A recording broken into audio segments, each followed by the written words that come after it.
Hi friends, welcome back to my channel. तो friends, आज आमर एनवायरनमेंट जो सीरीजटा चलती डेली 15टा लेखा क्वेश्चन आम एमसीक्यू डिस्कसन करछे तार डे नंबर 2 पूर्व क्लास माने काली जोटा जाइथिला सेथिरे आम 15टा क्वेश्चन डिस्कसन करथिला। आज भी आम 15टा क्वेश्चन डिस्कसन करबा। जे माने प्रथम क्लास टू देखि ना दे से माने जाई देखि परिबे। ए वीडियो टू देखि साला परे से 15टा वीडियो देखि परिबे। देखि देले आपनकर 30टा क्वेश्चन कंप्लीट हे जो। तो एही हिसाब रे आम 200 प्लस क्वेश्चन प्रोवाइड करूँ फ्री ऑफ कॉस्ट यूट्यूब रे। बाकी सब आम पेड क्लास रहिबो। तो जो मैंने पेड क्लास जॉइन होगा चाहते ये आपको गोटे पट्टी दिशुव तले से से चैनल ना मारिक विद्यासाधना ऑफिशियल टेलीग्राम चैनल जॉइन हो पारे ना डिस्क्रिप्शन लिंक देती जॉइन हो जाए। जॉइन हो गला से पेड क्लास गोटे पिन होती से क्यूआर कोड रे पे कलापर आपन को पेड क्लास जॉइन कर केवल मॉक टेस्ट मिल। ओके, ये देखो which of the following is a major source of methane emission in agriculture। से कहछि which of the following is a major source of methane emission in agriculture। Agriculture रे methane emission नो major source कोटा आंक भितर देखंतु अच्छे soil erosion एटा तो नुह इरिगेशन एठर तो हमर होचे मीथेन इमिशन हुएनी। फर्टिलाइजर एप्लीकेशन तो हुएनी। Manure management, what is manure? Okay, manure management आर आंसर हो व्हाट इज मैन्योर। मैन्योर कहले कोन कि ना आपनकर जो आमर एनिमल अच्छे एनिमल मानकर वेस्ट रू जो सब तैयार हुए। चलते मुझे देखिए दूसरी सब फोटोटा आपको ये देखो ये अच्छे फर्टिलाइजर ये अच्छे मैन्योर कंपेयर करें। फर्टिलाइजर कहले कौन ना fertiliser is an inorganic salt. ये manure is a natural substance obtained by the decomposition of cattle dung human waste and plant residues. Okay, माने उद्भिद आउ एनिमल उद्भिद और प्राणी मान वेस्ट रू ही मिले सब मैन्योर गुरा। तापर manure can be prepared in the field. Okay, manure टा कोठी आपन प्रिपेयर करते ना फील्ड रे आपन को खत टाइप रे भी कहि परिबे। जो देख आपनकर जो माने जानथिबे गां रे रहउथिबे चाष जार होउथिबो गाई गोरु थिबे देखिबे आपनकर ओटा खत गाड़िया थिबो सेथरे आपन नै खत नले आपनकर जो सपोज आपनकर गाई नडा खाउछि से नडा जो बळि थिबो तार वेस्ट गुडी को नै आपन पकोथिबे। आपनकर घरे जदी चुल्ली थिबो चुल्ली जल्ला पर जो पाउंस आ जो अंगार हुए ताकू भी नै आपन पकोथिबे। तो सेही सब को कंपोस्ट हेकी तो सेटा सब मैन्योर कहते। Okay, manure provides a lot of humus to the soil. तापर manure is relatively less rich in plant nutrients. Okay, तो एटा हला फर्टिलाइजर भी आपन देखि पारथि। तापर नेक्स्ट क्वेश्चन देखिबा which environmental issue is characterized by a decrease in the amount of sunlight reaching the earth's surface due to airborne pollutants। बुझिला सनलाइट टा हमर जदी पृथ्वी पृष्ठ को जति मात्रा रे आसीबा कथा न आसी परियो को एनवायरमेंटल इश्यू टा हुए। तो सेटा ही पचार छै ग्लोबल वार्मिंग तो हबोनी जदी सनलाइट न आसिला प्रचुर मात्रा ताले ग्लोबल वार्मिंग हबो केमति। ताप न आसिले ताप बाहरिबा ठई आसीबा कथा आसीबो कोठी बुझुछ ना। तन ग्लोबल वार्मिंग हबोनी, एसिड रेन तो हबोनी। तापर ओजोन डिप्लीशन तो नुह से एनवायरमेंटल इश्यूटा से कौन कहते ना ग्लोबल डिमिंग बोली कहते। बुझीगला ग्लोबल डिमिंग कहते जब सनलाइट जी मात्रा आसवा कथा जो पृथ्वी पृष्ठ को से मात्रा न आसे। तो सेटार आम इमेज देखीदे भी आप जापर ये देखिपे सनलाइट आसी पार ना कहीं आमर किसी ब्यारियर ता देहरे जमीक किसी फग हो माने एमती आटमोस्फियर वायु एमती थी कि जहाँ भेदिकी आसी पार न सनलाइट बुझीपार। तो ये देखिपार तो केमती केमती पूरा कुहुड़िया पाग भाया होती आपड़ शीत दिन सका उठले जमी देखा जाए सेमती होती। तो यहाँ को कहते डिमिंग। ओके, तापर नेक्स्ट देखिए which process is used to remove particulate matter and other pollutants from industrial emission before they are released into the atmosphere. देखो से कौन है ना जदि आपणकर गोटा अच्छी कौन इंडस्ट्री अच्छी। ओके, तो से इंडस्ट्री जिते बड़े गोटा इम्प्योर गैस बाहर सेटा फिल्टर करके प्योर गैस रे परिणत करियो। माने जो पर्टिकुलर मैटरटा थिबो सेटा को ही बाहर कर दो। पर्टिकुलर मैटर आगु को बुझेई मु तो इना खाली मु कहूची। तो से प्रोसेसटा को कौन कहती बुझेला which process is used to remove particulate matter and other pollutants from industrial emission before they are released into the atmosphere. तो यही प्रोसेसटा को कौन कहते माने पर्टिकुलेट मैटर थिबो जो गैस रे सेटा को प्यूरिफाई करिया बुझुछ ना। गोटा एमती गोटा मशीन टे लागिथिबो सेटा को प्यूरिफाई करके कौन करियो ना छाड़ियो। तो सेटा को कौन कहते बोली से पचारछि। तो सेटा को कौन कहते आंसर आपन कहंतु। ये देखंतु इलेक्ट्रोस्टैटिक प्रिसिपिटेशन तापर बायो रिमेडिएशन तापर फोटोकेमिकल स्मॉग फॉर्मेशन तापर यूट्रोफिकेशन काटी दियंतु। यूट्रोफिकेशन तो हबनी काली मु बुझेइतिली एटा फोटोकेमिकल स्मॉग फॉर्मेशन एटा भी हबनी एटा आगु को बुझेबार अछि फोटोकेमिकल स्मॉग फॉर्मेशन कोन। तापर बायो रिमेडिएशन एटा भी नुय तो सेटा कोन ना electrostatic precipitation. Okay, electrostatic precipitation. तो चलंतु हम एटे देखि देबा सेटा इमेज देखिले आपण बुझी पारिबे देखंतु एइटा ही होची सेटा ओके जेतेबेले देखंतु एटी कोन होची आसिला इनकमिंग गैस विथ पार्टिकुलेट्स माने एथिरे पार्टिकुलेट अछि सॉलिड पार्टिकुलेट मध्ये अछि ओके तो एठी जोटा आपनकर लागिछि मेटल प्लेट लागिछि एटा negatively charged particulate attract to the positively charged metal plate को ओके तो ए जेतेबेले गला एठी गोटा थिन मेटल रॉड गुरे लागिछि गुरे देखि पारछु आपण तापर एठी देख ए जेतेबेले गला एठी देखंतु आउट गोइंग गैस जो बाहर छै हमरो सेटा कोन अछि ना पार्टिकुलेट फ्री हे कि बाहर छी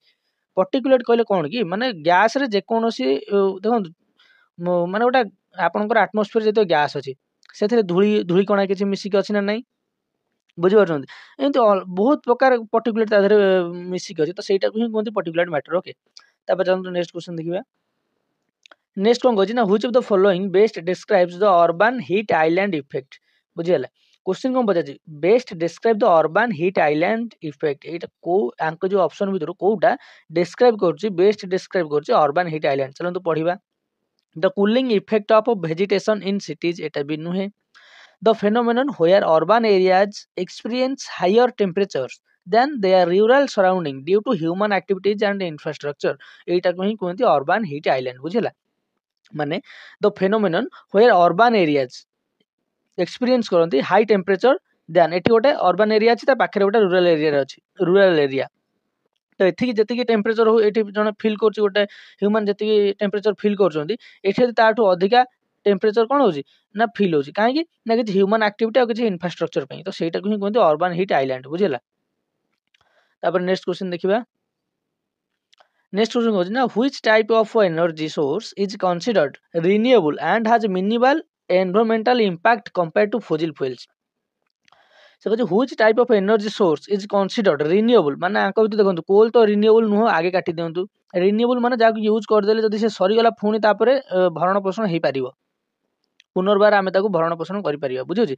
सपोज आपण पानी आज सरी गला पृथ्वी पृष्ठ पानी सरी गला तेनु से फुनी पानी आसी जीवो सनलाइट सपोज आज सरी गला फुनी सनलाइट आसी पारिबो पृथ्वी पृष्ठ को बुझिला ना तो एटा होजे रिन्यूएबल तेणु कोल तो रिन्यूएबल नुहे वन्स कोल सरीगला जति डिपोजिट अच्छी आमर पृथ्वी भितर जदि से सरीगला सी आउ केबे आसीबनी नेचुरल गैस भी सेया बुझिले ना सी जदि भी सरीगला ताले सी भी आउ आसीबनी तेणु सोलार पावर एटा केबे सरीबनी आ ऑयल सरीगले भी आउ भरण पोषण हेई परिबनी तेणु सोलार पावर ही कोन ना गोटे रिन्यूएबल आउ तार मिनिमल एनवायरमेंटल इंपैक्ट अछि as compare to fossil fuels तापर नेक्स्ट देखिबा Which of the following is a primary environmental concern associated with the production of biofuels from crops? Which of the following is a primary environmental concern associated with the production of biofuels from crops? देखो biofuel आगे बुझंतु मु एठी नै आइछि आपन को बुझाय पे what is biofuel biofuel कहले कोन बुझ बुझला जदि देखो मु आको आपन को ओडिया रे बुझाय दोछि आपन इंग्लिश रे जा लिखा अछि ताको पीडीएफ रे पाइबे सेते देखि कि बुझिबे एना पीडीएफ देखि के जकाने मु आपन को बुझाय दोछि देखो बायोफ्यूल कहले कोन ना बायोमास रु ओके बायोमास रु जो फ्यूल तयारी होची ताको हमें बायोफ्यूल कहबा अच्छा पुणी ए क्वेश्चन आसीबो व्हाट इज बायोमास बायोमास कहले कोन बुझो देखंतु उद्भिद हले माने गछ किछि पन्नी परिबा भी अछि हैला त चित्र करिया तो मते अबाग्या होची माने मु कर परउनी मु जा कहूची आपण मन रखंतु गछ हला आ आपनकर किछि पन्नी परिबा हला आ आपनकर माने गछर पुणी अवशेष माने खाली डायरेक्ट गछ नै गछ को जेंति काटी के देखंतु तार अवशेष एटा हैला तो गछ आउ तार जो छोट बोट लता सब तार भी अवशेष हेले चलिबो आल्गी तापर एनिमल कर वेस्ट आउ जेमिति किछि पन्नी परिबा कहली आ किछि फसल थाए जेमिति कि मक्का आखु धान चाष तो ए सब को हम बायोमास बोली कहि परिबा बुझले ना तो एथिरो जो बायोफ्यूल तयारी हबो ताको हम कोन कहबा जो फ्यूल तयारी हबो ताको हम कहबा बायोफ्यूल मनरला ए जो बायोमास गुडी कहली जेमिति कि आपनकर कोन मक्का आखु धान चाष तापर आपनकर किछि उद्भिदर अवशेष आ आल्गी एनिमल को वेस्ट ये सब बायोमास तो सेथिर जो फ्यूल तयारी हो ताको हम कहबा बायोफ्यूल तो बायोफ्यूल सेटा लिखा है इंग्लिश रे आपन ताको देखिबे किंतु ओडिया रे मु बुझेदली भलो जेंति मन रहिबो तापर देखंतु तो आमे जानि गेले बायोफ्यूल कोन बुझिला तो बायोफ्यूल एठी देखंतु जो चित्र होची नेक्स्ट पेज रे मु ताको बुझेबा कि एठी आपन को आंसर कहि देकी जाउची तो देखो ये कौन देथिला ना which of the following primary environmental concern associated with the production of biofuels हां देखो जदि हमें बायोफ्यूल्स तयारी करबा बायोफ्यूल्स टा कहार गोटा सब्स्टिट्यूट बायोफ्यूल्स टा होची फॉसिल फ्यूल्स रो गोटा सब्स्टिट्यूट एटी मु गोटा पॉइंट मन रखंतु fossil fuels okay fossil fuels रो गोटे सब्स्टिट्यूट कौन ना बायोफ्यूल्स है तो यहाँ तार गोटे सब्स्टिट्यूट माने आम फॉसिल फ्यूल्स को यूज कला ठारू आमर बेसी ग्लोबल वार्मिंग होउची आमर क्लाइमेट चेंज होची तो ताकू ता बदल आम बायोफ्यूल्स यूज कले आमर टिके से सब कमिबो माने क्लाइमेट चेंज टे कमिबो पृथ्वी टिके भलरे रहिबो बुझिछि तो सेथिपई आम फॉसिल फ्यूल्स जगह बायोफ्यूल्स को यूज करूचे तेणु जदि आम फॉसिल फ्यूल्स जगह बायोफ्यूल यूज करछे बायोफ्यूल कौन टोटाल होची माने पोल्यूशन करिवो किछि मात्रा रे करिवो किंतु फॉसिल फ्यूल्स बहुत गुण रे कम करिवो बुझिछि अच्छा ताकू जिते आम बायोफ्यूल्स आम जो यूज करवा एत माने आमर पॉपुलेशन है ताकू पुणी भी दरकार नहीं से गछ से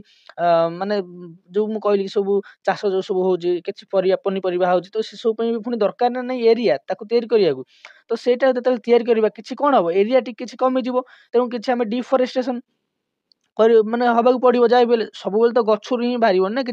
जमीक मुझे मकारू आपंकर बाहर कौन मकारू आपंकर इथानल तैयारी होती तेणु मका चाषटा ना जगह हेल्ले आम करवा तेणु आम कौन करवा किसी डिफरेस्टेशन करवा यहाँ एत मात्रा नुह बुझे कितु तथापि ताकू नहीं जो गोटे क्वेश्चन बनला किसी गोटे एनवायरमेंटल कंसर्न अच्छे ना नहीं हाँ अच्छी कौन ना मका हो कि आपंकर धान हो चाष करवा आम कौन करा पड़ो ना किसी डिफरेस्टेशन करा पड़ो प्रचुर मात्रा करने चाष करने तेणु सहीटा ही गोटे तार नेगेटिव इंपैक्ट ना किसी ना माने कौन ना डिफरेस्टेशन करा पड़ो फॉर क्रॉप प्रोडक्शन बुझला आउ इंक्रीज सॉइल फर्टिलिटी एटा तो नुह reduced greenhouse gas emission एटा भी नुह तापर इंप्रूव्ड वाटर क्वालिटी एटा भी नुह बुझला तापर चलतो नेक्स्ट क्वेश्चन देखिबा तापर एटा आउ टे बुझेदवा बायोफ्यूलटा कहीं बहुत इंपोर्टेंट क्वेश्चन टा देखिए आपन को एटा मिली जीवो पीपीटी टा आपन जूम करके देखि परिबे एठी आपन को देखाउ नथिबो माने देखिबे एठी बायोगैस जो आपनकर अछि बायोगैस होउची बायोडीजेल होउची बुझि परछंती बायोफ्यूल ଯେତେବେଳେ ଆପଣ ଦେଖିବେ ଆମେ ଯୋଉ ଫସିଲ ଫୁଏଲ୍ସ ଯାଉଛୁ ସେଟା ଆମ ଏୟାର ପଲ୍ୟୁସନ କରୁଛେ ନାହିଁ ତ ତାକୁ ଆମେ ରିପ୍ଲେସ୍ କଲେ ବାୟୋଫୁଏଲ୍ସରେ ବୁଝିହେଉଛି ତ ବାୟୋଫୁଏଲରେ ପୁଣି କେତେ ପ୍ରକାର ଅଛି ଯେମିତିକି ବାୟୋଡିଜେଲ ବାୟୋ ଇଥାନଲ ବାୟୋଗ୍ୟାସ୍ ତାପରେ ହାଇଡ୍ରୋଜେନ ଗ୍ୟାସ୍ ଏସବୁ ଅଛି ଆପଣଙ୍କର ଯୋଉ ପେଟ୍ରୋଲ ହଉ କି ଡିଜେଲ ଯୋଉରା ବାହାରୁଛି ବାୟୋଡିଜେଲଟା ଆପଣ କାରରେ ୟୁଜ୍ କରିପାରିବେ ବୁଝୁଛି ନା ତ ଏଇଠି ଯୋଉ ମୁଁ କହିଲି ଆଲଗିରୁ ବି ଆପଣ ଦେଖିବେ ନେଇକି ସବୁ ତିଆରି କରୁଛନ୍ତି ଏଠି ଯୋଉ ବାୟୋ ମିଥାନଲ ଯୋଉଟା ମୁଁ କହିଲି ବାୟୋ ମିଥାନଲ ଯୋଉଟା କୋଉଥିରେ ହଉଛି ମିଥାନଲଟା ମକାରୁ ବୁଝିହଉଛି ସରି ଇଥାନଲଟା ମକାରୁ ହଉଛି ମିଥାନଲ ଇଥାନଲ ଇଥାନଲଟା ହବ ଆପଣଙ୍କର ମକାରୁ ଆଉ ଆପଣଙ୍କର ଧାନ ଇଏ ସବୁ ହବ ସୁଗାର କେନ୍ ଗୋଟା ଇମ୍ପୋର୍ଟାଣ୍ଟଟା ମୁଁ ଭୁଲି ଯାଇଥିଲି ସୁଗାର କେନ୍ରୁ ମଧ୍ୟ ଆପଣଙ୍କର ବାୟୋମାସ ଇଥାନଲଟା ଆସିବ ଆଉ ଆପଣଙ୍କର ମକାରୁ ଆସିବ ଆଉ ଆପଣଙ୍କର ଯୋଉ ରହିଲା ଉଦ୍ଭିଦ ମାନେ ट्री तार सब जो अवशेष से आसो बुझीगला ताकू नहीं से तैयारी करेंगे तैयारी करिकी बायोमास इथानल हम तैयारी करिया प्रोसेसटा आमर बुझिया दरकार नहीं बुझुछि चलते नेक्स्ट देखिबा ये देखो which type of air pollution is commonly measured by particular matter levels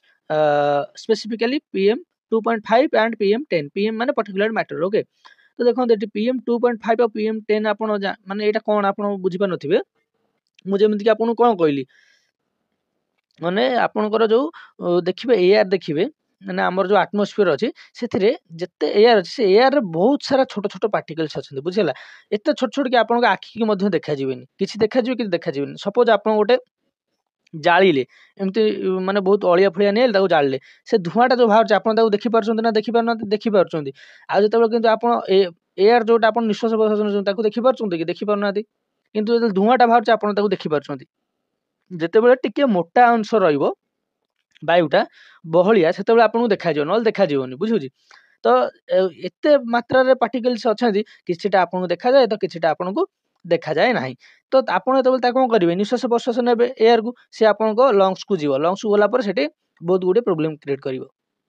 बुझेगा तो सहीटा ही कहे यहाँ गोटे एयर पोल्यूशन क्वेश्चन आसी which type of air pollution is commonly measured by it's particular matter levels specifically PM 2.5 and PM 10 तो सेटा को कहते हैं पर्टिकुलेट मैटर पोल्यूशन पीएम माने पर्टिकुलेट मैटर रू होची माने सेटा को आमे कहया पर्टिकुलेट मैटर पोल्यूशन तो एगुरा काट दियंतु ground level ozone nitrogen oxide sulphur dioxide काट दियंतु तो सेटा को आमे की पोल्यूशन कहबा ना पर्टिकुलेट मैटर पोल्यूशन चलंतु तार इमेज रे आपन बुझे दउ जाउ किछि जति के मु कहली से खाली इमेज रे आपन देखिबे जा देखंतु एइटा होची आपनकर हेयर ओके मुंडरे जो चुट्टी आपनकर अछि एटा एते मोटाटा देखा कि जूम कर बुझे ना आपण गोटे चुट्टी जी मोटा यहाँ हूँ से मोटा बुझे यहाँ आप जो बाली देखी थे जो जाइए समुद्र हो कि जो आप देखिए आप घर कम आस बाली यहाँ एत बड़ देखा कि जूम हो बुझे माने जूम हेले आपनको जदि बालीटा को एडिट देखा जिवो ता जगह रे पर्टिकुलेट मैटरटा आपण देखि पारथिबे एटा होची पीएम एटा होची पीएम 10 बुझी होची एटा देखंतु एटा यदि आपनकर आपण आम मनकर मनुष्य मनकर मुंडरे जो चुट्टी हला तार एटा देखंतु पीएम ओके पर्टिकुलेट मैटर 10 एटा आउ ताठु भी आउरी छोट अछि कि ना देखि पारथिबे जूम होनी एटा देखंतु जूम कराई छि ए जो पॉइंट टा को अनंतु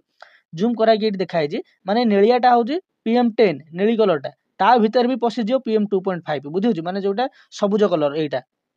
बुझी पाइले ता माने गोटे हेयर सहित कंपेयर कराई छि चुट्टी केड़े जदि एतिकी मोटा रहला ताहले पीएम 10 ता भीतर गोटे चुट्टी भीतर देखंतु केतेटा पसि जाउछि केते गुरे पीएम 10 बुझी पुनी पीएम 2.5 ता भीतर आउर केते माने गोटे पीएम 10 भीतर केते गुरे पीएम 2.5 पसि जाउछि बुझी पाछन ना चारटा पीएम 2.5 पसि जाउछि गोटे पीएम 10 भीतर ओके तो पुणी गोटे जदि आम देखा गोटे आमर चुट्टी भितर पाखापाखि 5टा ରୁ 6टा पाखापाखि पळि जाउछि कोन ना पीएम 10 वाला तो एथुर आपण जानि पारथिबे तेनु ultrafine particles combustion particles traffic emission etcetera ए सब जाउछि आपनकर कोथरे ना 0.1 रे जाउछि सेउरा आ पीएम 2.5 रे देखि पारथे combustion particles organic compounds metal etcetera जाउछि बुझला आ आपनकर जो एटा देइनी एमती जोटा देइनी ना एटा होछि माइक्रोन्स माने तार मपा जाय सेथरे हमर जदि चुट्टी गोटा होछि 50 ରୁ 70 माइक्रोन ह्यूमन हेयर बुझिला 50 ରୁ 70 माइक्रोन इन डायमीटर तो ताठू भी छोट देखंतु पीएम 10 और पीएम 2.5 आ जेते छोट सेते भयंकर बुझिला जेते छोट हबो सेते ह्यूमन हेल्थ पई खराब इति मुझे कहली एयर पोल्यूशन ऊपर मु किछि नै जे जोटा एयर पोल्यूटेंट रो किछि देखि पारथिबे जोटा कि एयर पोल्यूशन करूचंती मेजर एयर पोल्यूटेंट गुडी ना कोन ना carbon monoxide sulphur dioxide nitrogen oxide ozone particulate matter toxic substances ता भितर हमर पढिबार अछि पार्टिकुलेट मैटर कोइना तो पार्टिकुलेट मैटर कहले कोन ना also known as particle pollution is a combination of solid particles and liquid droplets माने आपण जान पथि तबे शीत दिन आपनकर पड़े जो कुहुडी कुंती जो आपण आ काकर कहते तो से गुड़िक सब हूँ कौन ना लिक्विड ड्रॉपलेट्स ओके तो से जो मैंने मिसीजे पर्टिकुलेट्स गुरा जो एयर अच्छे मिसीजे आप निश्वास प्रश्वास नहीं जाए से बहुत सांघातिक आप जमी कहते से कौन आस्थमा गोटे रोगटा आप जानते से ही हुए बेसी तापर यहाँ आप घरे भी मिल घर बाहर भी मिल इनडोर मिल आउटडोर मिल क्लीयर तापर चलते कौन अच्छे देखीदे जी रोग अच्छी मुझे देदेवी आपको आप देखिपर जोगुरा कहली ये सब से लिखाई आपको इंग्लीश पढ़ी किसी लाभ ना ओके मुझे आपको ओडिया बुझेदेली जो यहाँ मिल जाव आपको आप पढ़ी नोट करेंगे कौन कौन रोग हो देखो जमी आस्थमा हो ब्लड कैंसर हो लंग कैंसर हो सब हार्ट डिजीज हो सब हो देखिपारे सब तापर which practice is most effective in mitigating the effects of soil erosion and promoting soil health एठी आउथरे पढंतु which practice is most effective in mitigating the effect of soil erosion माने soil erosion को से कोन करियो कमेइबो बुझियो जी and promoting soil health को से कोन करियो promote करियो देखंतु जते बेले वर्षा हुए जते बेले आपनकर एटा माटी रहिला ना वर्षा हला ताले कोन हबो माटी रो ऊपर स्तर जो सब मिनरल गुडी थिबो से सब धोई के पळेबो आ गोटे जगह तेणु टिके से अनउर्वर होई जिवो तेणु आमे जदि ताको कोन करिवा ना टिके ताको फुसफुसिया एमति कर दबा ताले से कोन हबो पुणी ता भीतर जो गुरा थिबो उर्वर मिनरल सब थिबो जति सब उर्वरता सब पुणी ऊपर को आसीबो आ गछ उठिबारे सहाय्य करिवो बुझियो जी तो सेटा को आपनकर कोन कहते ना टिलेज कहंती टिलेज माने माटी की कोन करिवा फुसफुसिया करिया जेमति आपनकर हळ कर दियंती जो चाष हो बिल चाष हो आपनकर जार जार आपन जानथि हळ हुए हळ आगे काले सब लंगल जति करूथिले बळद धरिकी आम टाइम रे एबे सब करि गेलेन कोन ना ट्रैक्टर रे देखिबा आपन एमति लागिथिबो ट्रैक्टर रे एमति सब लागिथिबो लुहार मुनिया टाइप रो से सब खोलिकी ये करे बुझिला ना तर राउ टिलेज कोंदी तो पर सेथिरे भी देखिले कोन होला ना तबे आमे जे माटी के फुसफुसिया कर देले आ वर्षा होला से माटी धोई की पळै गेला तनु एथिरे देखिले हमर कोन होला ना सॉइल इरोजन होला तापर भाबिले कोन करिवा एमिति आमे प्रोसीजर आमे ओटा आपणैबा जो थरे कि हमर माटी इरोजन हबोनी माने सॉइल इरोजन हबोनी आ माने गछ भी लगेले भलो उठिबो बुझियो जी तेणु ई तो नेचुरल जते बेले जिया करे कि आ सब पोको जोको जो थान से माने माइक्रो ऑर्गेनिज्म से माने करन तो ठीक अछि तो आमे निजे करू सेते बेले कोन होची एयर पोल्यूशन होची सॉइल इरोजन मध्ये होची तो ए सब होची तो सेथि पे कोन होला ना गोटे से टिलेज रो आ गोटे एडवांस आसी गेला ना कंजर्वेशन टिलेज कहले कोन फोटो आनी देखै देबी एटा धर माटी है तो सपोज आपंकर एठी गोटे मंजी एठी गोटे मंजी एठी गोटे मंजी एठी गोटे मंजी सीरियली आप लगे लगे जी तो आपंकर गछ लगे दरकार गचर हेल्थ हवा दरकार ବୁଝିହେଉଛି। ଆଉ ମାଟି କ୍ଷୟ ହବନି, କିଛି ସଏଲ ମାନେ ଏୟାର ପଲ୍ୟୁସନ ମଧ୍ୟ ହବନି ବାୟୁ ଦ୍ୱାରା। ତ ସେଥିପାଇଁ ଆପଣ କଣ କରିବେ, ଗୋଟେ ଏମିତି ଆପଣଙ୍କର ମେସିନ୍ ଥିବ, ସେ କଣ କରିବେ ନା ଖୋଳିଦବ, ଏଇ ଯାଏଁ ଖୋଳିଦବ ମାଟିରେ, ବୁଝିହେଉଛି। ଏମିତି ଖୋଲିଦବ, ମାନେ ପୁରାପୁରି ଖାଲି ପଏଣ୍ଟ କରିବ, ଯେମିତି ସିଲେଇ ଆପଣଙ୍କର ହୁଏ ଗୋଟେ ଜାଗାରେ ପଏଣ୍ଟ ମାରେ, ସେମିତି ସେ ପଏଣ୍ଟ ମାରିଦେଇକି ପୁରାପୁରି ଏଇଠି ନେଇ ମଞ୍ଜିଟାକୁ ପୋତିଦବ, ଏଇଠି ନେଇ ମଞ୍ଜିଟାକୁ ପୋତିଦବ। ତାପରେ ତ ଗଛ ଉଠିବ ନା, ଏମିତି ମଞ୍ଜି ପୋତି ଦେଲା ମାଟିରେ। ଏଠି ତ ଏଇଟା ସିନା ଧୋଇକି ମିନେରାଲ ଗୁଡ଼ିକ ପଳେଇଛି, ଆ ଭିତରେ ତ ଥିବ ଭଲ, ତେଣୁ ଗଛ ଉର୍ବରତା ପାଇବ, ଆଉ ସବୁ ପାଇକି ମଞ୍ଜି ଯେତେବେଳେ ଉଠିବ, ଉଠିକି ଗଛ ହେଲା, ପୁରାପୁରି ଏଇ ସିଧାରେ ଗଛ ହବ, ମାଟିର ଇରୋଜନ ବି ହବନି। ତ ଏଇଟାକୁ ହିଁ କୁହନ୍ତି କନଜରଭେସନ ଟିଲେଜ ହେଲା। ଆହୁରି ଆକୁ ଆଡଭାନ୍ସରେ ବୁଝେଇ ହବ, କିନ୍ତୁ ମାନେ ଏଇଟା ପୁରାପୁରି ଫାର୍ମିଂ ଉପରକୁ ପଳେଇବ, ବୁଝୁଛନ୍ତି ନା, ଏଗ୍ରିକଲଚର ଉପରେ ପଳେଇବ। ଏତେ ଜାଣିବା ଆମର ଦରକାର ନାହିଁ ଏତେ ଡିଟେଲ୍ସରେ, ତେଣୁ ଯେତିକି ଆମର ଜାଣିବା ଦରକାର ସେତିକି ମୁଁ ବୁଝେଇଦେଲି। ଏଇଠି ଆପଣ ଦେଖିପାରୁଥିବେ, ଏଇଟା ହେଉଛି କନଭେନ୍ସନାଲ ଟିଲେଜ, ଯୋଉଟା କି ଫାଷ୍ଟ ଆମେ ଟ୍ରାକ୍ଟରରେ ଖୋଳିକି ନେଇଯାଉଥିଲେ। ଆପଣଙ୍କ ବିଲରେ ଏବେ ବି ଚାଷ ହଉଥିବ ଏଇଭଳିଆ, ବୁଝିହେଲା। କିନ୍ତୁ ଏଇଟା ତାର ଆଡଭାନ୍ସ ଭର୍ସନଟା ଆପଣ ଦେଖିପାରୁଥିବେ, ପୁରାପୁରି ଗାତ କରିଦେଲା, ଦେଖନ୍ତୁ ସେ ଗାତ କରି ଗୋଟେ ମଞ୍ଜି ପୋତିଲା, ଗାତ କରି ଗୋଟେ ମଞ୍ଜି ପୋତିଲା, ଗାତ କରି ଗୋଟେ ମଞ୍ଜି ପୋତିଲା, ବୁଝୁଛି। ତାପରେ ଇଏ ସେଠୁ ଗଛ ହବ ପୁରାପୁରି ସାଇଜରେ, ସିଧା ସିଧା ହବ, ଆଉ ମାଟି ବି ଏତେ ନଷ୍ଟ ହବନି, ସଏଲ ଇରୋଜନ ହବନି। ତାପରେ ନେକ୍ସଟ କ୍ୱେଶ୍ଚନ ଦେଖନ୍ତୁ, ନେକ୍ସଟ କ୍ୱେଶ୍ଚନ କଣ କହିଛି ନା, which term refers to the phenomenon where certain gases trap heat in the earth's atmosphere leading to a warming effect। ଏଇଟା ତ ମୁଁ ଆଗରୁ କହିଛି, ବୁଝେছি ଯେତେବେଳେ ପୂର୍ବ କ୍ଲାସରେ ମୁଁ କହୁଥିଲି, ମାନେ କଣ କି ଯେତେବେଳେ ସୂର୍ଯ୍ୟଙ୍କ କତରୁ କିରଣ ଆସେ, ଏଇଟା ଧର ସୂର୍ଯ୍ୟ କିରଣ ଆସିଲା, ପୃଥିବୀ ପୃଷ୍ଠ ଉପରକୁ ଆସିଗଲା ବେଳେ ତ ଆସିଗଲା ଠିକ ଠାକ, କିନ୍ତୁ ଗଲା ବେଳକୁ ତାକୁ କିଛିଟା ଗ୍ୟାସ୍ କ୍ୟାପଚର କରିନେଲେ, ତ ସେଇଟାକୁ ହିଁ କଣ କୁହନ୍ତି, ମାନେ ସେଇଟା ହବା ଦ୍ୱାରା ଗ୍ରୀନ ଆମର ଗ୍ଲୋବାଲ ୱାର୍ମିଂ ହଉଛି। ତ ଏଇ ଯୋଉଟା ହଉଛି ଏଇଟା କଣ କୁହନ୍ତି, ଏଇଟା କୁହନ୍ତି ଗ୍ରୀନ ହାଉସ ଇଫେକ୍ଟ। ଏଇଟା କୁହନ୍ତି ଯେତେବେଳେ ଆପଣ ଦେଖିଥିବେ ଯୋଉଠି କଣ ହୁଏ ନା ଶୀତ ପଡେ, ମାକ୍ସିମମ୍ ୟୁରୋପ ଏରିଆରେ ଆପଣ ଦେଖୁଥିବେ, ସେଠି କଣ କରନ୍ତି ନା ଖରା ବେଶୀ ଯାଏନି, ଆଉ ଗରମ ବେଶୀ ନହେଲେ ସେଠି କଣ ନା ଗଛ ଜଲ୍ଦି ଭଲ ବଢିବେନି। ତ ସେଥିପାଇଁ ସେ କଣ କରିଥିବେ ନା ଗଛ ଯୋଉଠି ଲାଗିଥିବ ତା ଉପରେ ଏମିତି ଗୋଟେ କାଚର ଘର କରିଦେଇଥିବେ। କାଚର ଘର କରିଦେଲେ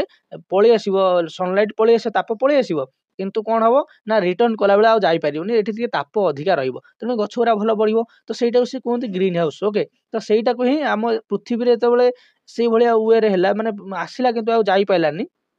କିଛି ଗ୍ୟାସେସ୍ ତାକୁ କଣ କଲେ ନା କ୍ୟାପଚର କରିନେଲେ, ତ ସେଇଟାକୁ ଆମେ କହିଲେ ଗ୍ରୀନ ହାଉସ ଇଫେକ୍ଟ, ଆଉ ତା ଦ୍ୱାରା ଆମର ଗ୍ଲୋବାଲ ୱାର୍ମିଂ ହଉଛି। ତେଣୁ ସେଇଟା ଆପଣ ଏଠି ଦେଖିପାରୁଥିବେ, ଆସିଲା ସୂର୍ଯ୍ୟ କିରଣ କିନ୍ତୁ ଯାଇପାରିଲାନି, କାହିଁକି ନା ଏଠି ଦେଖିପାରୁଥିବେ ଯେମିତିକି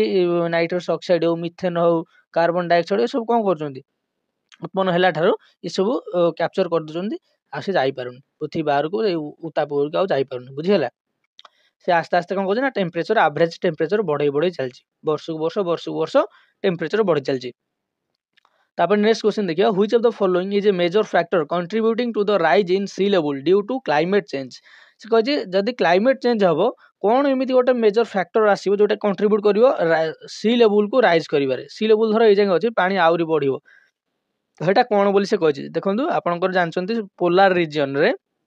ବହୁତ ଗୁଡ଼ିଏ ବରଫ ଅଛି, ଯଦି କ୍ଲାଇମେଟ ଚେଞ୍ଜ ହେଲା ଆଉ ଆଭରେଜ ଟେମ୍ପରେଚର ବଢିଲା, ଇଏ ଆସ୍ତେ ଆସ୍ତେ ତରଳିବ, ଆସ୍ତେ ଆସ୍ତେ ତରଳିଲେ ଏଥିରେ ଯେତିକି ବରଫ ଅଛି ସେ ସବୁ ପାଣି ହବ, ପାଣି ହେଲେ ସମୁଦ୍ରଟା କଣ ହବ, ଆମର ହେଉଛି 71 ଭାଗ ଜଳ ଆଉ 29 ଭାଗ ସ୍ଥଳ, ବୁଝିହେଉଛି। ତ 29 ଭାଗରେ ବି ଆହୁରି ପାଣି ପଳେଇ ଆସିବ, ଆହୁରି ପାଣି ଆସିକି ଇଏ ଆହୁରି କମିଯିବ, ଇଏ ଆହୁରି 71ଟା ଆହୁରି ବଢିଯିବ, ଇଏ 29 ଭାଗଟା ଆହୁରି କମିଯିବ। ତେଣୁ କଣ ହବ ନା melting of glacier and ice cap, ଏଇଟା ହିଁ କଣ କରିବ ନା मेजर फैक्टर जोटा कंट्रीब्यूट करिवो rise in sea level due to climate change. ता आंसर हम ऑप्शन बी। तापरे 26 नंबर को आसन देखंतु which type of energy production is considered to have the highest potential for reducing greenhouse gas emission due to its low carbon footprint. आउ थर question को पढंतु which type of energy production is considered to have the highest potential for reducing greenhouse gas emission due to low carbon footprint. देखंतु आगे option पढंतु कौन देछि ना natural gas power plants, तापर coal fired power plants, wind energy, biomass energy. आपनकर जेहेतु कहि एठी कोन due to its low carbon footprint माने से जोटा आपण बाछिबे चूज करबे चारटा ऑप्शन रो से ताहार कोन थिबो ना लो कार्बन फुटप्रिंट थिबो। तेणु आपण बाछंतु बायोमास, मु तो टिके पूर्व कहिथिली बुझला, बायोमास टा मु टिके पूर्व पढैथिली। तापर विंड एनर्जी गोटा देखंतु, आ कोल फील्ड पावर प्लांट्स एथिरे तो माने लो कार्बन केबे होबनी। कोल फील्ड देखंतु मा आथरे एटा गारे हे गला, कोल फील्ड रे केबे कार्बन आपण कम पाइबेनी, एठी तो अधिका हो, तेणु एटा केबे आंसर होबनी। नेचुरल गैस पावर प्लांट एटा भी आपनकर नेचुरल गैस रे भी आपण किछटा कार्बन थाउ, नेचुरल गैस रे ही तो अछि CO2 ना, बुझुछि। तेणु सी भी ये कौन यहाँ गोटे कौन एनर्जी प्रोडक्शन हो नेचुरल गैस पावर प्लांट्स आम लगे किसी एनर्जी प्रोडक्शन से मात्रा कर देखो आगे आमर ये मेन पॉइंट देती एनर्जी प्रोडक्शन हो सहित लो कार्बन फुटप्रिंट थी बायोमास एनर्जी आम एनर्जी प्रोडक्शन जोटा करुचे से जहाँ भी रोचे माने कौन कही पूरा मात्रा भितर आपण जोटा रिप्लेस कला माने आपणकर बायोमासटा जहाँ रिप्लेस कला आपणकर जो बायोमास एनर्जीटा फजिल फ्यूल्स को रिप्लेस कला फजिल फ्यूल्स तो दौला आपंकर पल्यूसन करूला बायोमास भी पल्यूसन कर किंतु आठू बहुत गुण कम कर किंतु सबुठ कम रोचे विंड एनर्जी आप जो एमती लगी एमती गोटे लगी सब घुरू चक्र भाया तो से बेसी पल्यूसन ये हुए बुझे सबुठ कम कार्बन फुटप्रिंट से आपंकर कौन ना एनर्जी प्रोडक्शन हुए विंड एनर्जी जापारे तेणु आपंकर आंसर हो ऑप्शन सी विंड एनर्जी जोटा कि एनर्जी प्रोडक्शन करे आ सहित कौन ना से ग्रीन हाउस गैस इमिशन कमेवाई गोटे भल पोटेंशियल रखी कौटे ना विंड एनर्जी जब आम खाली विंड एनर्जी प्रोडक्शन करिया ग्रीन हाउस गैस एत हेनी बुझे हाईएस्ट पोटेंशियल अच्छे रिड्यूसिंग कौन करिया ना ग्रीन हाउस गैस इमिशन को तापर due to its low carbon footprint कहीं ये हाईएस्ट पोटेंशियल रखी ग्रीन हाउस गैस को रिड्यूस करिवारे ना आगत कौन अच्छे ना लो कार्बन फुटप्रिंट ये एत कार्बन माने प्रोड्यूस करेनि तो से ही बेस्ट हम आंसर जदि विंड एनर्जी न था आउ कौन था बायोमास आप नहीं पारि था किंतु बेस्ट हम विंड एनर्जी ही ये माने बेस्ट नुहे यार आंसर ही हम विंड एनर्जी ओके तापर नेक्स्ट देखिबा which ecological effect is associated with the loss of biodiversity and the decline of a species population due to habitat destruction देखो ये गोटे जंगल थी है तो बहुत प्रकार पशु पक्षी मिसी मासिक थे परिवार सहित जिते बड़े आम कौन करवा ना आपको कौन करवा देखो ओभर फिशिंग करदे कौन हम ये कौन देती which ecological effect is associated with the loss of biodiversity and the decline of a species population due to habitat destruction ये वार्डटा पढ़ु habitat destruction हवा द्वारा पॉपुलेशन कम होता ओभर फिशिंग रे कौन आम पूरा पूरी नहीं आसर habitat destruction न करी आम ओभर फिशिंग कर मैंने कौन कि गोटे एरिया जी माछ अच्छे जाल पकड़ आम सब नहीं आसे तो यहाँ तो आंसर हो पारे डिजर्टिफिकेशन आ गोटे है हाबिटाट फ्रागमेंटेशन आउ सॉइल सैलिनेशन ये तो कर दिखाँ सॉइल सैलिनाइजेशन तो कर दिखाँ बुझे कहीं जब सॉइल कहले गोटे प्रकार ये को जीव माने धर माटी जो मैंने रोच प्रकार हाबिटाट हाबिटाट कहले रहा स्थान बुझे हाबिटाट कहले कौन ना जो एरिया जड़े रोचे सपोज आप गोटे माछ आपंकर हाबिटाट कौन हम पोखरी कि माने कौटी जल जो रोचे से तार एनवायरनमेंट गुड़ा नहीं हाबिटाटा गठित अच्छा आ बायोडायवर्सिटी सी पूरा पूरी अलग जिन है तो मुझे बुझेबी जो क्वेश्चन आसो आगे सब बुझेबी ये देखो आपंकर कौन देती ना loss of biodiversity decline of species population आउ हाबिटाट डिस्ट्रक्शन पाई एटा ही इंपोर्टेंट आप मन रखिए हाबिटाट डिस्ट्रक्शन केमी हम जदि मुझे कहली गोटे जंगल अच्छी ए जंगल हाबिटाट डिस्ट्रक्शन केमी हम ना मुझे जंगल को जब उठेदेवी ताल हाबिटाट रही बुझे जंगल तो उठे पारि जदि ये गोटे रोड करदेली बुझे ये गोटे रोड करदेली तथापि यहाँ हाबिटाट डिस्ट्रक्शन है ना ना कहीं ये जो मिसी मासिक रोते ये आउ एपटू एपटू आसीपारे कि जब ये मुझे ट्रेन नेली ये आइले एक्सीडेंट हम से देखिए आम मर जाऊँ आम यापर आउ डरिक आसबेनि एपट लोक एपट रहीगले एपट लोक एपट रहीगले परिवार को छाड़िकी से मे भी मर जाई पारती जमी मनुष्य से सेमती है तो किसी परिवार एपट रहीगले किसी परिवार एपट रहीगला तो से कौन हे मर जाई पारती किसी मैंने भी एपटू एपटू आसबे बुझे किंतु एटा गोटे जस्ट आमको पाठ पढ़ा वे ही आमको आपको नबाक पड़ो प्राक्टिकली बहुत भाविले किसी हेनी तेणु which ecological effect is associated with the loss of biodiversity and the decline of species population due to habitat destruction सेटा होची आपनकर हाबिटेट फ्रैगमेंटेशन जोटा को मुझे बुझेली तो हाबिटेट फ्रैगमेंटेशन देखो एटा गोटे जंगल अच्छी ये जंगल में बहुत प्रकार पशु पक्षी रही किंतु जितेबाला आम मझे गोटा किसी करदे फ्रैगमेंटेशन करदे माने रोड नहीं गले कि आपनकर ट्रेन लाइन नहीं गले कि किसी गोटा करदे ताले एठी किसी रहीगले आउ एठी किसी रहीगले बुझेगा तेणु इंटेरियर हाबिटेट एंड स्पेसीज कौन है डिक्रिज हो हाबिटेट रे जो जिन मिसी मासी रोला से तेणु से कौन हम ना स्पेसीज डिक्रिज हबार लगे तापर आउ ये चलतु as हाबिटेट and species Etah increase हम किंतु इंटेरियर हाबिटेट जो मैंने भितर थे से पॉपुलेशन आस्ते आस्ते डिक्रिज हो चलो तापर चलतु नेक्स्ट देखा अच्छा इंटेरियर आउ एज हाबिटेट जब आप बुझीपार ना ये देखिए बुझीपारे ये जोटा पूरा ग्रीन ग्रीन है यहाँ हूँ पूरा इंटेरियर पार्टा आउ एज कहले जो चारिपटे जो थाए बुझे एजटा तो इंटेरियर रे बेसी आउ लोक रही पारे माने बेसी स्पेसीस रही पारिबे नाही देखो इंटेरियर रे केते रहउथिले आउ एठी जमा गोटे अछंती बुझी होजी तो से इंटीरियर हाबिटेट एंड स्पेसीस टा डिक्रीज होबो आउ एज जोटा आपनकर थिले सेटा आपनकर इनक्रीज हिजो काहे कि ना एटा जतल दिखंड हो गला एटा टोटल टा जाउथिला कोथरे इंटीरियर रे एटा हे गला एज हे गला ना एटा हे गला एज आउ एटा जेमति इंटीरियर थिला सेमति रहिछि एटा जेमति इंटीरियर थिला सेमति रहिछि आ जोटा इंटीरियर पार्ट थिला सेटा मझरे रोड जीवर सेटा हे गला एक्सटीरियर बा आपण एज कहि परिबे तापर नेक्स्ट क्वेश्चन देखंतु which of the following pollutants is a key component of a photochemical smog and can exacerbate respiratory conditions आउ थर कहूँ which of the following pollutants is a key component of photochemical smog एठू ही आपण answer जानि परिबे photochemical smog रु बुझिला कोटा which of the following pollutants is a key component of photochemical smog रो की पोल्यूटेंट होची ओजोन बुझि होची फोटोकेमिकल स्मॉग रो की पोल्यूटेंट कोटा ना ओजोन माने एठी देखंतु जते बेले सनलाइट आसे हला तो अच्छा जो आपनकर स्मॉगटा आपण कोन स्मॉगटा को वर्ड रही स्मोक आउ फॉग बुझला तो जते बेले आपण देखिबे सूर्य को किरण आसीबो से कोन हबो ना आपनकर सनलाइट आसिला किछटा आपनकर वोलाटाइल ऑर्गेनिक कंपाउंड थांती बुझियो एयर रे वोलाटाइल ऑर्गेनिक कंपाउंड थांती तो तापर जते सनलाइट पड़िबो किछ कंपोनेंट अछंती तापर जते सनलाइट पड़ला सेते बेले कोन हबो ना जो आपनकर देखंतु ओजोन टा कोड थाए एटा हो आपनकर पृथ्वीर सरफेस है तो यहाँ तो तापर आप ट्रोपोस्फियर तापर स्ट्रेटोस्फियर तापर मेसोस्फियर थर्मोस्फियर एक्सोस्फियर तो आप ओजोन पाइबे सेकेंड टारे माने स्ट्रेटोस्फियर है तो स्ट्रेटोस्फियर आप ओजोन पाइबे जोटा कि गुड ओजोन ओके आम समाज पृथ्वी भल से गुड ओजोन ओके जिते बड़े से ओजोन टा ट्रोपोस्फियर रे क्रिएट हो बैड ओजोन बुझेला तो जितेबाला आमर सनलाइट आसला आ से कौन कला ना किसी VOC सहित मिसला माने वोलाटाइल ऑर्गेनिक कंपाउंड सहित मिसला ताल सेठी कौन हो ना ये जो ग्राउंड लेवल ले बुझे आमर पृथ्वी जोटा अच्छी पृथ्वी जस्ट ऊपर पार्ट जोटा आप ट्रोपोस्फियर रे एठी कौन हम ना आपनकर ग्राउंड लेवल ले ओजोन तैयारी करिवो ओजोन जतले तैयारी करिवो सेटा आम देह पई खराब बहुत होला आम रेस्पिरेटरी माने मेन रेस्पिरेटरी ऊपर प्रभाव पकेबो तेणु सेटा ही एठी पचारछि तो सेटार आंसर हो ओजोन बुझीगला तो सेटा भी फोटो नहीं आप देखी पारे ये डिटेल्स पूरा फोटोकेमिकल स्मोक कहले आगे स्मोकटा कौन रोचे ना स्मोक आ फॉग रे तापर ये आप देखिपारे फोटोकेमिकल स्मोक कहले कौन ना reaction of chemical compounds in the presence of sunlight तापर ये देखिपारे फोटोकेमिकल स्मोक कहले ozone is formed after the reaction of nitrogen oxide जोटा कि मु VOC कहूली वोलाटाइल ऑर्गेनिक कंपाउंड कोटा ना नाइट्रोजन ऑक्साइड एंड किसी नाइट्रोजन ऑक्साइड आ किसी वोलाटाइल ऑर्गेनिक कंपाउंड अच्छी सहित जितेबाला सनलाइट माने रिएक्शन करिवो सेतेबाला ओजोन तैयारी हबो तो सेटा ही बहुत कौन करना ozone can damage lung tissue and cause respiratory illness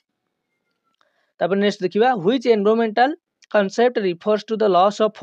fertile land due to factors like deforestation and overgrazing आउ थोड़ा पढ़ंतु व्हिच एनवायरमेंटल कॉन्सेप्ट एटा आंक भीतर कोटा गोटे कॉन्सेप्ट एटा ओके जोटा कि रिफर करे लॉस ऑफ फर्टाइल लैंड माने फर्टाइल लैंड को लॉस करिवो बा loss of fertile land due to factors like deforestation आ ओवरग्रेजिंग आ एटा गोटे पचार देला कोन गोटे डेफिनेशन पचारला जे एठी आपण एमती उल्टा पढ़ले बुझी पारिबे the loss of fertile land due to factors like deforestation and overgrazing कहले कौन बुझ आपण कहबे कोन ना डिजर्टिफिकेशन एटा कोन कोन ना डिजर्टिफिकेशन तापर जानतो यूट्रोफिकेशन बुझेजी सॉइल इरोजन बुझेजी बायो मैग्निफिकेशन एटा बुझाइनी आगो बुझाबो हला तो तापर जानतो एटी देखंतु डिजर्टिफिकेशन कहले कोन ना desertification is the process by which fertile land turns into desert due to loss of flora and fauna तापर कॉजेस कौन ना desertification can be caused by a number of factors including deforestation overgrazing drought climate change and improper agriculture okay तो एतिक ही आपनकर out अछि आपनकर कोन अछि ना which of the following practices help to increase carbon sequestration in soil and reduce atmospheric carbon dioxide level एठाके आपनकर बुझो जो कार्बन सिक्वेस्ट्रेशन कहले कोन कार्बन सिक्वेस्ट्रेशन कहले हमर एयर रे आपनकर एटमॉस्फेयर जतियो कार्बन जो आपनकर अछि कार्बन डाइऑक्साइड बुझला ना तो से कार्बन डाइऑक्साइड को कोन करिवो ना जते बेले गच्छ माने कोन करंती कार्बन डाइऑक्साइड को निज भीतर से कोन करंती ना अब्जॉर्ब कर दियंती बा ताको स्टोर कर दियंती नहले माटी भितर नहीं स्टोर करदे से हाँ तो ये कामटा किए करे गछ करे तो सहीटा कहबा द प्रोसेस ये लिखिकी भी नहीं आप देखी पारे the process of capturing and storing carbon dioxide from the atmosphere आम कार्बन डाइऑक्साइड को जब कैप्चर कर स्टोरिंग करदे स्टोर करदे सेटा आम कहवा ना कौन ना कार्बन सिक्वेस्ट्रेशन तो सहीटा कहले को प्रैक्टिस भर गोटे प्रैक्टिस कोटा जोटा कि हेल्प्स करे आमको इनक्रीज कार्बन सिक्वेस्ट्रेशन कार्बन को बहुत अधिक मात्रा रे कैप्चर कर साहाय्य करे इन सॉइल माटी रे and reduce atmospheric carbon dioxide level आउ जते से कैप्चर कर कार्बन किछि ताले हमर एटमॉस्फेयर कार्बन डाइऑक्साइड लेवल किछि मात्रा रे कमी जिवो तो सेटा कोन कोन ताकू आपनकर कोनते कोन ना देखो ऑप्शन पढंतु कन्वेंशनल टिलेज तो नुह आम तो एना टिलेज पढ़ के आइले यूज ऑफ सिंथेटिक फर्टिलाइजर एटा भी नुह एग्रो फॉरेस्ट्री एटा ही परिबो हला तो आ इंटेंसिव मोनोकल्चर गोटे वर्ड आपन एठी आइला मोनोकल्चर आपन माने कोन बुझंतु मोनोकल्चर माने गोटिए प्रकार चाष करिया जेमति कि आमे धान चाष कर खाली धान चाष ही करिया मोनोकल्चर ओके माने गोटे प्रकार सिंगल क्रॉप फार्मिंग है तापरे एठी किंतु एग्रो फॉरेस्ट्री मन होइला एटार आंसर कोन जे ना एग्रो फॉरेस्ट्री बोधे आर मुझे आपको इमेज आनी आपको देखी दूसरे रुहतु थी हाँ एग्रो फॉरेस्ट्री देखो बेनिफिट कौन कौन एग्रो फॉरेस्ट्री ये देखो इनक्रीज क्रॉप यील्ड माने बेसी शस्य आमर उत्पादन हम प्रोवाइड्स हैबिटेट फॉर पोलिनेटर्स माने जो माने सब आसवे सब उड़ी आड़िकी देखते सब जो सब आसुँच कौन ना हैबिटेट तैयारी हो जाए गाई चित्र देती माने खाद्य भल तैयारी होता तो तापर एठी आपण देखि पारथिबे कोन ना सिक्वेस्टर कार्बन माने माटी रे को करछोंती ना कार्बन को स्टोर कर दिजोंती तो एठी थिला आपनकर 30 टा क्वेश्चन तो सरी गला तो नेक्स्ट वीडियो रे आउ 15 टा क्वेश्चन हम डिस्कशन करिवा आपन केमिति लागला क्लास जणाइबे केही तो लाइक करनांती कि कमेंट किसी जणाउनांती बुझियो जी जदि आपन क्लास भल लागुथो तो आपन लाइक करिवे कमेंट करिवे जदि भल न लागुथो तो लाइक करिवेनी कि कमेंट करिवेनी देखिबा हम आपनकर इंटरेस्ट जदि रहिबो तबे हम आगु को आउरी सीरीज बढ़ेबा नल्ले मु माने डेली आपन पे क्लास आनथि जदि आपनकर लाइक कमेंट किछ नथिबो मते डिमोटिवेट फील होछि ना तो मु देखिबि जदि आपनकर इंटरेस्ट रहिला तो मु एभला क्लास आपन को आनिबि 200 प्लस जो एमसीक्यू कहछि आपन प्रोवाइड करिबि नल्ले मु सब पेड ग्रुप ही शेयर कर देबि ओके तो रहली थैंक यू।